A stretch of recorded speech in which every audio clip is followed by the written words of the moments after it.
The best chess players gathered in Paris to compete in Freestyle Chess Grand Slam Tour 2025. We have the one and only Magnus Carlsen, two top USA Grandmasters Hikaru Nakamura and Fabiano Caruana. We have quartet from India, including world champion Gukesh. We have MVL, Rappert, Nepo, Keimer. In the semifinals, Magnus is playing against Caruana, and Nakamura is playing against Vincent Keimer. And if that surprises you, it shouldn't. Keimer, the best German Grandmaster, was the winner of this event last year after beating everyone, including Magnus Carlsen. Let's start with Magnus versus Caruana. First game ended in a draw, and this is game 2. The pieces are randomly shuffled on the first and eighth ranks, so theory is out of the window, and players will have to improvise, which is really a beauty of freestyle chess. Carlsen starts with c4, Caruana responds with c5. If this was a regular chess game, this would be an English opening after c4. But this is Fischer chess, this is freestyle chess, b3, logical move, opening the diagonal for the queen, also to put the bishop, let's say, on b2, b6, same plan for Caruana, d4. Magnus Carlsen in freestyle chess, he likes to shuffle his pieces around the board and activate his queen early. So the exchange on d4 and queen takes d4. He's not afraid of the move knight e6 because he repositions his queen to a square d2, which is a more basic square for the queen than the square a1 where it started the game. Caruana plays knight f6, developing the knight, knight e3 for Magnus, rook e8. Rook e8 actually allows black to castle in the next move. By the rules of freestyle chess, next move here you can castle just moving that rook to f8. Bishop b2, putting the sniper on a long diagonal. And same for black, bishop b7. Now Caruana has a battery looking at the pawn on g2, which is currently protected by two knights from e3 and e1. f3, completely shutting down that diagonal for any future infiltrations.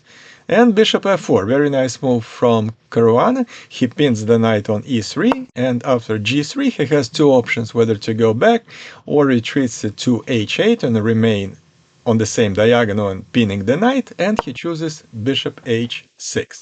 Magnus plays knight g2 to protect the knight on e3 one more time, and g6.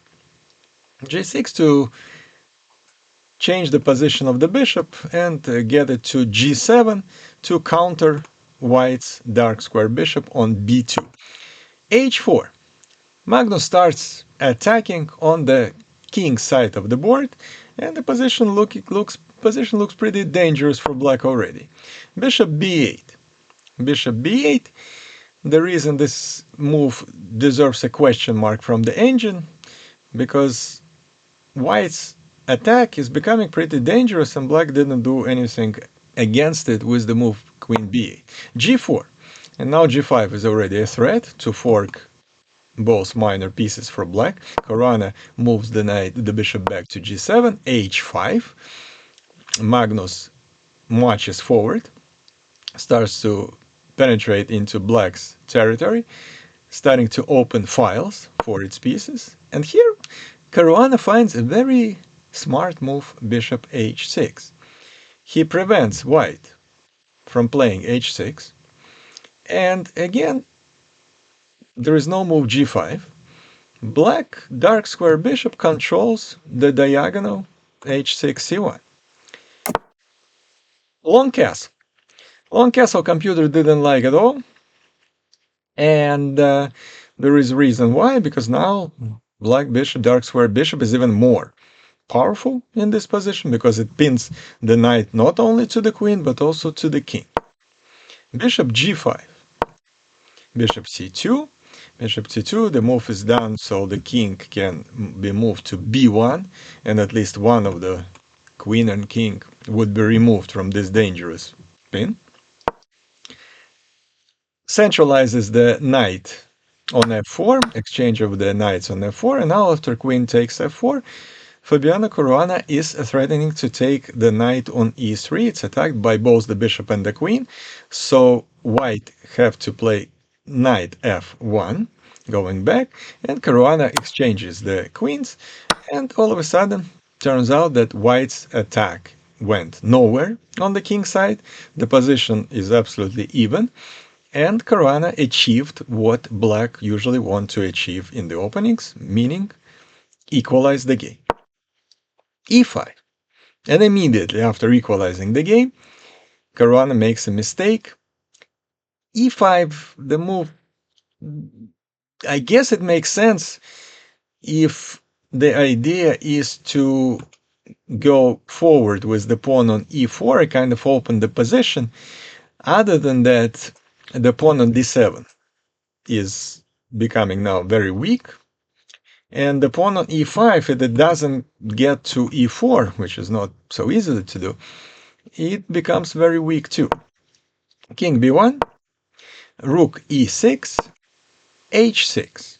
Very interesting move by Magnus. On the one hand, the pawn on h6 has to be protected by the rook, so the rook cannot really move and has to be glued to protecting this pawn on h6. On the other hand, h6 is a real thorn in black's camp, because now the king cannot escape on square g7, and actually it would be a very important moment later on in the game. And in general, now we're in endgame territory, and this is where Carlsen is playing usually is absolutely as a machine. Endgames is his trump card. He is absolutely the best in the world, and maybe the best all-time player in endgames. Castle, e4. e4 blocking, totally blocking black's position, and it turns out that black's pieces are not really positioned really well. Bishop on g5 kind of out of place right now here, because it doesn't do much. Bishop on b7 is totally shut down by white pawns, and knight on f6 doesn't really have any particularly good moves. d6, b4, knight d7, king a1, rook c8, bishop b3, and rook f6. Rook f6, and now black's position already looks much better. Now the rook on f8 activated and hitting the pawn on f3, so the knight on d2 has to protect it all the time. The rook on c8 is very well positioned and would like to penetrate into white's camp, or at least to hit the pawn on c4, so the bishop and the knight should protect it at all times. So black is fine here. And Magnus plays c5, realizing that his position already is not better. He sacrifices the pawn on c5, but if white takes the pawn, let's say b takes c5, then you do not take the pawn back, because then knight will take on c5 and black would be simply better. But there is a move knight c4, and after knight c4 hitting the pawn on d6, white's position is considerably better, because after the pawn on d6 falls, the pawn on e5 will fall. And therefore Caruana doesn't take that pawn on c5 and plays bishop a6. We have bishop c4, knight goes to b8. Again, the exchange of the bishops on c4 wouldn't be good for black, because after knight takes c4, knight would go to a very nice square, hitting the pawn on d6, and again, white is much better. So in this position, knight b8 is played, and b5. And the reason knight b8 turns out to be a very bad move is because exactly of this plan. b5, and then if bishop retreats to b7, then we have c6. And this pawn on c6 would be an absolute monster, passing pawn, and white's position is absolutely winning. The bishop would have to go to a very sad square on a8 and will never get into the game again. Therefore, after b5, Caruana had to do something, and he decided to sacrifice the bishop on a6 for one move. Pawn takes a6, bishop takes d2, rook takes d2, rook takes c4.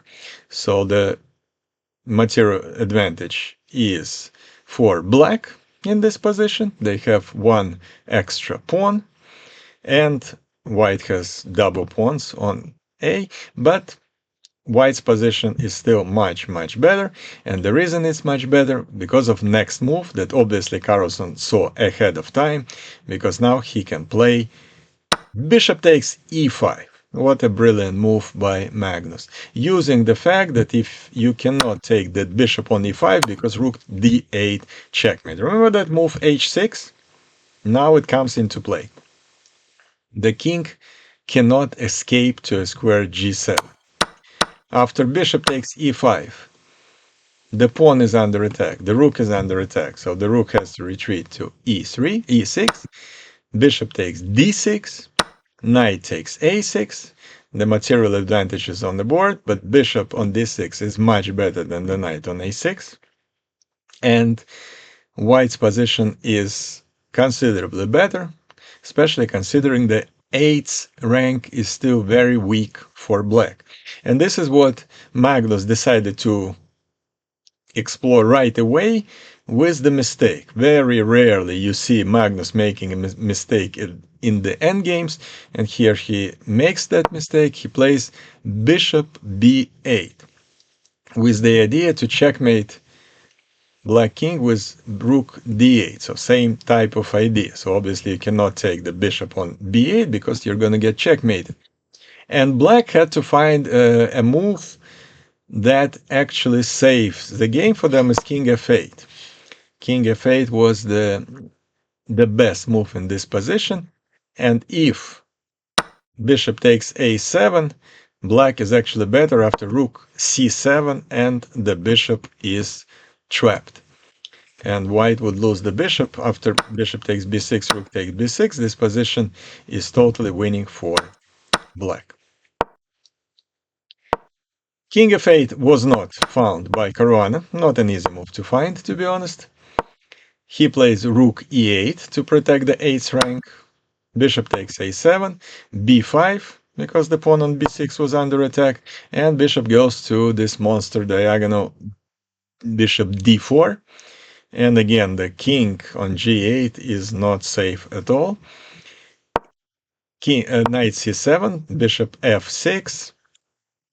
These are so beautiful for white. Magnus has a considerable advantage. Knight e6, double down the rooks on d file, rook a4, rook d3, g5, rook d2, b4, king b1, rook a8, putting pressure on the pawn on a2, but it's very well protected.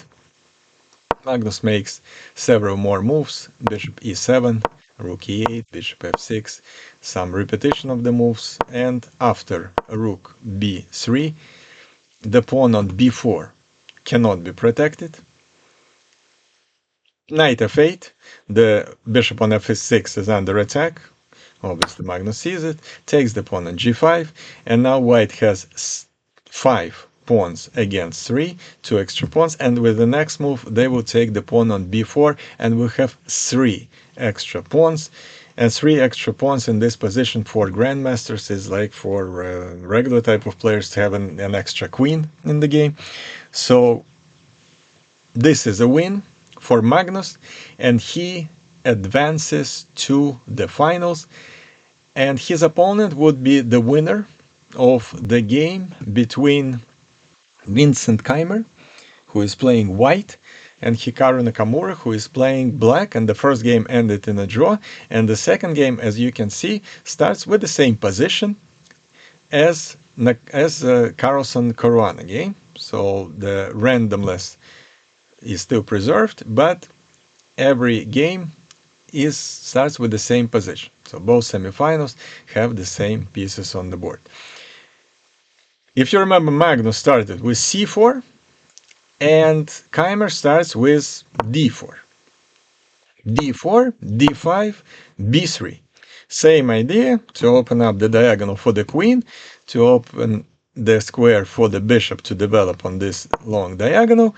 Knight develops to d6 for Nakamura, knight e3 for Keimer, b6 to protect the pawn on d5, which was attacked by the knight, c4, immediately challenging black's center, exchange of the pawns on c4. Now white has a very nice pawn structure in the middle of the board, controlling all the important central squares.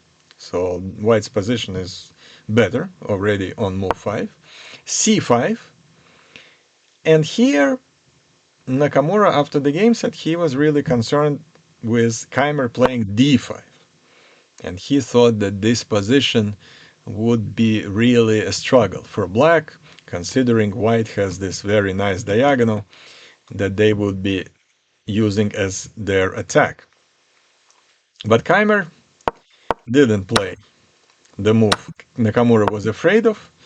Instead, he played exchange on c5 and developed the knight on f3. f6.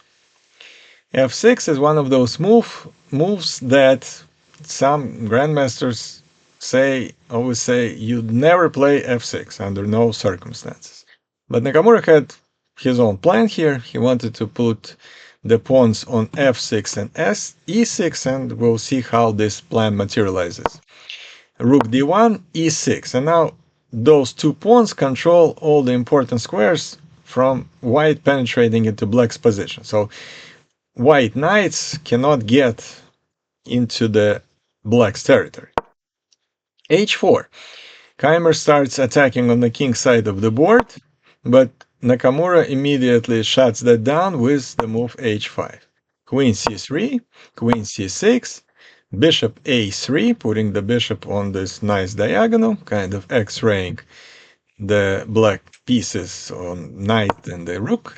Bishop c7, castle. Let's take a look again how the castle is done in freestyle chess.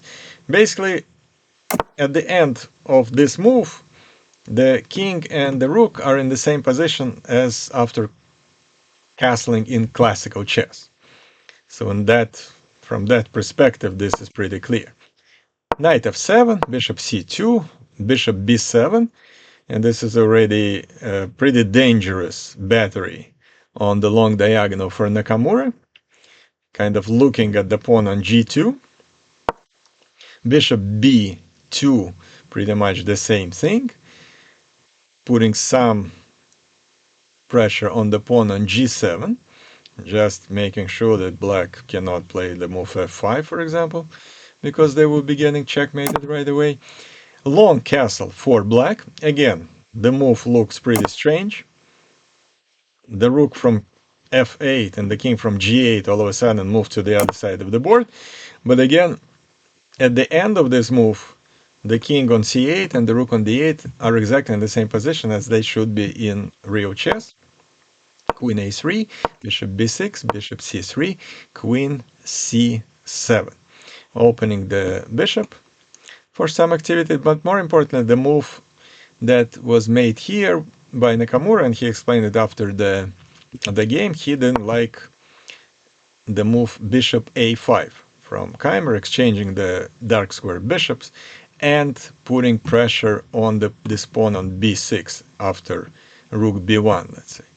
So just to give you an example, let's say rook e8, bishop a5, queen c7, exchange, and this pawn on b6 becomes pretty weak and could be attacked by white pieces. So he didn't like this idea and immediately played queen c7 in this position to make sure that white doesn't have the move bishop a5. Knight goes to d2, knight h6 to activate it on a square g4, rook e1, knight g4. Now, if Keimer exchange the knights on g4, this rook becomes an absolute monster with an open file, and black's position is basically winning. So therefore, here Keimer plays knight f1, which is smart in many ways. One thing is the knight on e3 is protected by the knight right now, so this would be just an exchange that does nothing for black. More importantly, there was a threat in this position from Nakamura, and the threat was, so let's return to this position. The threat was, let's say white plays any move, rook b1, and immediately losing the game after very nice move, knight b5, attacking the queen. And after rook takes b5, we have a checkmate in 2 moves. So this was the threat. Keimer saw it, played knight e1, knight f1, because it not only protects the knight on e3, but also protects the square on h2, which is even more important in this position. f5. f5, with the idea to play f4, which would be very unpleasant for white. Bishop g7 takes g7 doesn't really work because simply queen takes g7, so that's absolutely impossible. Queen c1, which Nakamura said after the game that this was a very, very sharp move by Keimer, and Nakamura was very impressed by that move because this was really the best move in this position. Knight goes back to f6, bishop e5, pinning the knight on d6. Nakamura plays bishop a5, and that move probably was missed by Keimer. Rook on e1 is under attack, has no moves, and the only way to defend it is knight d2. And that was actually the best move, but I guess Keimer didn't like his position here at all. It's very passive, the knight on d2 is pinned, but that was the best continuation, and the engines consider this position even. Instead, Keimer all of a sudden decided to sacrifice a bishop, taking the pawn on f5. Interesting move, but I'm not sure what exactly Keimer calculated here, because he basically was losing after he made this move, and Nakamura's reaction to this move says it all. He was very puzzled by bishop takes f5, simply took the bishop on f5, and if knight takes f5, seemingly using the pin on this knight on d6, then simply bishop takes e1. Bishop takes e1, and if, for example, bishop takes d6, and maybe that's what Keimer didn't see when he calculated everything. There is a in-between move, beautiful move, bishop takes f2 check, saving the bishop, because now, after king takes f2, there is a fork.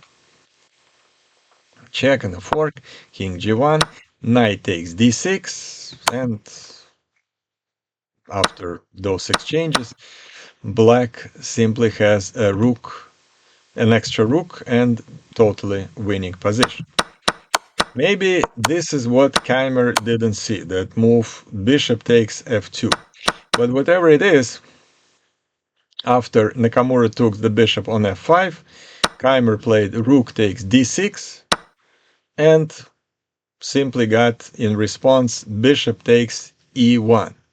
Rook takes d8 with a check, queen takes d8, queen takes e1, and we have a position with black simply having an extra exchange. An extra exchange meaning they have an extra rook, but for a knight and a pawn. Not exactly winning right away, but obviously better for black. Rook e8, bishop retreats to f4, g6 supporting the pawns on f5 and h5, f3, shutting down the long diagonal for the white light square bishop, rook e6, knight c2, bishop c6. Not exactly correct move by black, but not a big mistake either. Queen b1, and that's trying to penetrate into black's camp with queen b8 check.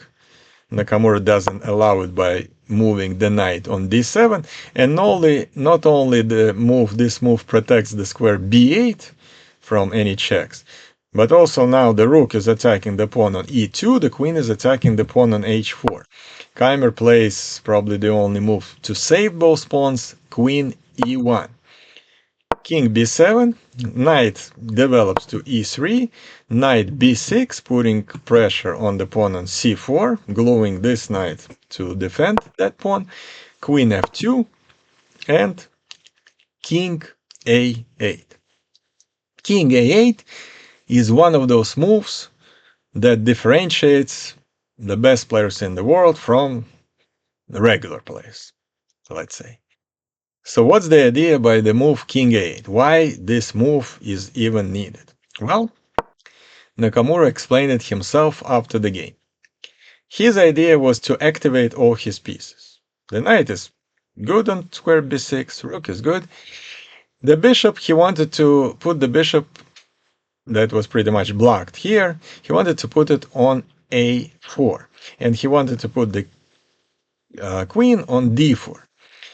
So, and the idea here was that if right now he played bishop a4 right away, and let's say knight e1, queen d4 attacking the bishop, knight would go to d3 to protect the bishop, and here black can take the pawn on c4, but they will be immediately in a losing position because after exchange on c4, white has knight takes c5. Knight takes c5 with the check. That's very important, with the check. And it's a fork attacking all these pieces. So this check was so important that Nakamura preemptively moved the king to a8. To a8. King f1. Now, the plan continues with bishop a4. Knight goes to e1. And now, really, if you look at it, white's position is very, very sad looking, with all those pieces kind of stuck together on the same side of the board. Queen d4, attacking the knight, the bishop on f4, attacking the pawn on c4, and knight d3. This is, if you remember the variation I just showed you. And the difference is that the king is on a8 instead of b7. So now Nakamura takes the pawn on c4 and just wins the pawn. And after this exchange, white will not be able to take the pawn on c5 with the check. And that makes all the difference here. Queen takes c5. Here in this position, the best move for black was actually just to take the queen and not to be afraid of this fork, because rook c8, rook c6, I apologize, knight takes a4, and we have a rook c4 attacking both the bishop and the knight, and black would win one of them and easily win the game. So that was the best continuation. Instead, Nakamura played bishop b5, which computer considers a mistake, but the position is still better for black. And here, Keimer needed to find a move that's not so easily to find, and not so easy to find. Queen a3. And queen a3 apparently was giving white some counterplay, and this position is not so easy to win for black. Keimer, with very little time on the clock, 2 minutes to remaining on the clock, he didn't find that move and played the move bishop e3 and lost on the spot. Because queen takes c5 for Nakamura, bishop takes c5, rook c6, very important move. Now the threat is to take the knight, who is the supporter of this bishop. So bishop takes d3, and then rook takes c5. In order to protect from this threat, bishop goes to e7. Now the exchange on d3, and here we have a check, another check, and rook takes a2. Rook against bishop, 4 pawns against 4 pawns. Keimer resigned in this position because the pawn a would simply march forward and white will not be able to do anything against it. And we have a final. We have a final of Freestyle Chess Tour 2025. Who else? Magnus Carlsen against Hikaru Nakamura. It seems like no matter what style of chess these players play, whether it's classical chess, whether it's freestyle chess, whether it's blitz, rapid, classical time control, no matter what they do, how they change the rules, Magnus Carlsen and Hikaru Nakamura show time and time again how great they are, and we're going to have a great final between those two magnificent players. So the question remains, if freestyle chess will be the future of chess or classical chess will prevail. I would like to hear your comments below, but in the meantime, this is what the best player on the planet thinks about it. I think we gotta find a new chess variant. This game has become so dominated by preparation, so monotonous.